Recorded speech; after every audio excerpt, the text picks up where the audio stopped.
Hello everyone, আসসালামু আলাইকুম। আরও একটা নতুন ব্লগ ভিডিও নিয়ে আসলাম আপনাদের মাঝে।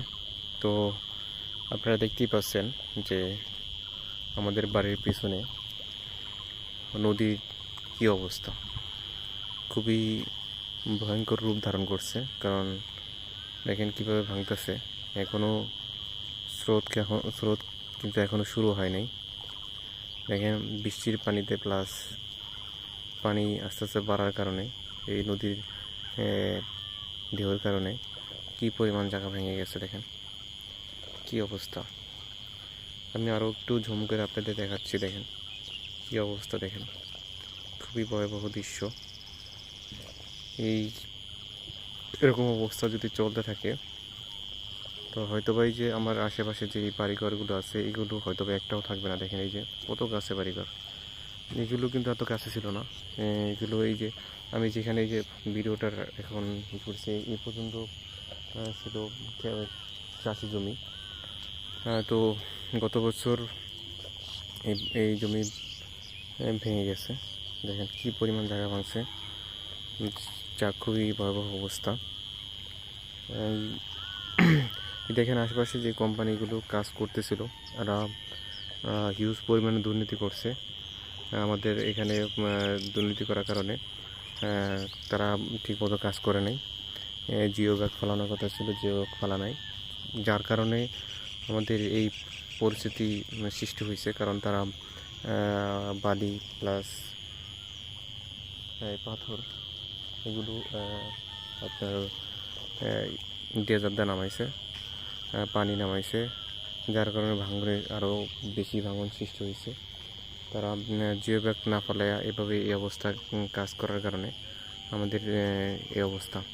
দেখেন আশেপাশে কত বাড়িঘর, এদের জীবনযাপন এখন খুবই ভয়াবহ পরিস্থিতির উপর দিয়ে যাচ্ছে। যেমন আমাদের বাড়ি, এই যে আমাদের ঘরে এটা বাড়ি, কত গাছে দেখেন নদী থেকে। তো জানি না সামনের দিনগুলো কী অপেক্ষা করতেছে আমাদের জন্য।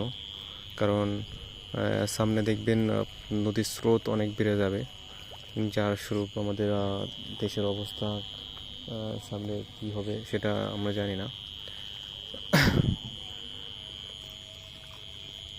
এই যে অবস্থা দেখেন, মানে আপনাদের আরও কাছে নিয়ে কী পরিমাণ ভাঙছে, দেয় কীভাবে ধস নামতেছে মাটি ভাঙতে ভাঙতে কী অবস্থা সৃষ্টি হয়েছে।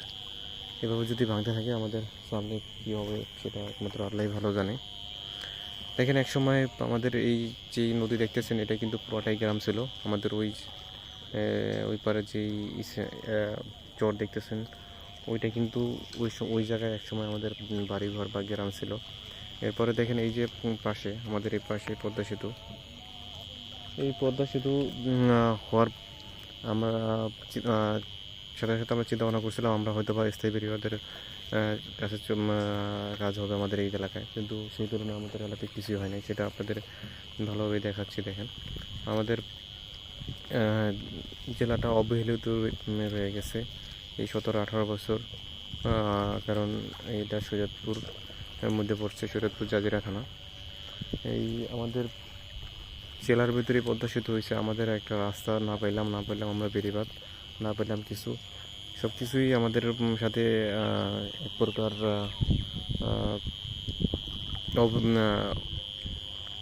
এই বেআইনসাফি কাজ করছে, যার কারণে আমরা এই দিনগুলো অপেক্ষা করতে হচ্ছে।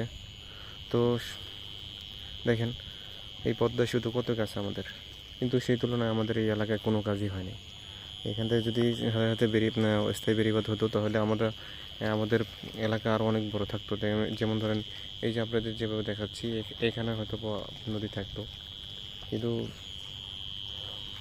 যাক আমাদের হয়তো বা কপাল খারাপ বা ভাগ্য খারাপ বলতে পারেন। কারণ এই নদীর পাড়ে মানুষ, নদীর পাড়ে অবহেলা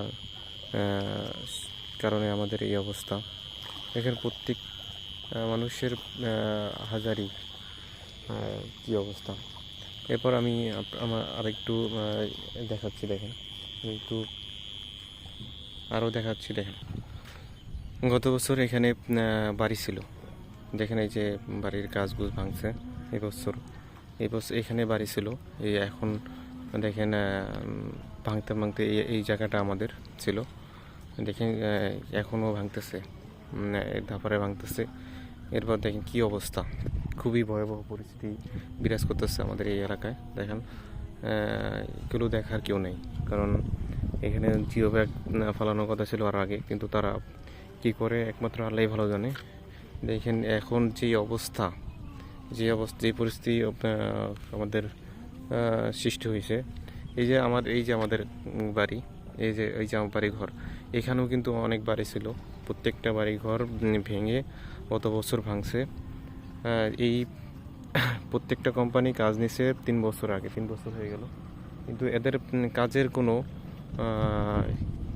দেখতেছে না, গতি দেখতেছে না, যার কারণে এই অবস্থা সৃষ্টি হয়েছে। দেখেন বাড়ি ঘরের অবস্থা, খুবই ভয়াবহ পরিস্থিতি অপেক্ষা করতেছে আমাদের জন্য সামনের দিনগুলোতে, কারণ সামনে যখন স্রোত বাড়বে তখন বাড়িঘর থাকবে কি না সেটা একমাত্র আল্লাহই ভালো জানে, কারণ তারা কি কাজ করবে, তারা কি করতেছে তারাই ভালো জানে।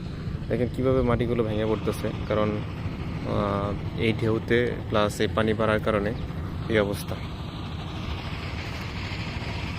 খুবই ভয়াবহ পরিস্থিতি।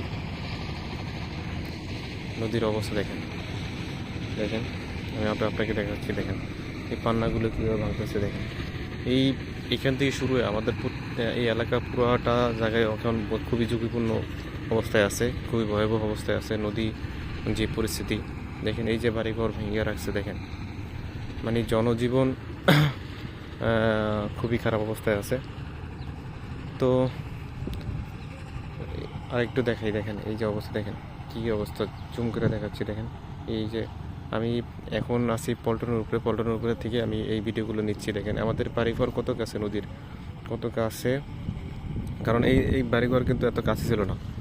গত বছর এই বর্ষা মৌসুমে নদীর স্রোতের কারণে এইভাবে ভেঙে যাওয়ার কারণে এখন কাছাকাছি চলে আসছে মানুষজন, অনেকেই এখান থেকে বাড়িঘর নিয়ে চলে গেছে, যাদের জায়গা আছে তারা অনেক জায়গায় চলে গেছে, কিন্তু আমাদের তো এইখান থেকে আর কোনো নিজস্ব কোনো জায়গা নাই বা নিজস্ব জায়গা রাখাও নাই, যা রাখা জমিন যা কেনা এখান থেকেই কিনছি, কিন্তু এখন তো সব নদীতে চলে যাচ্ছে।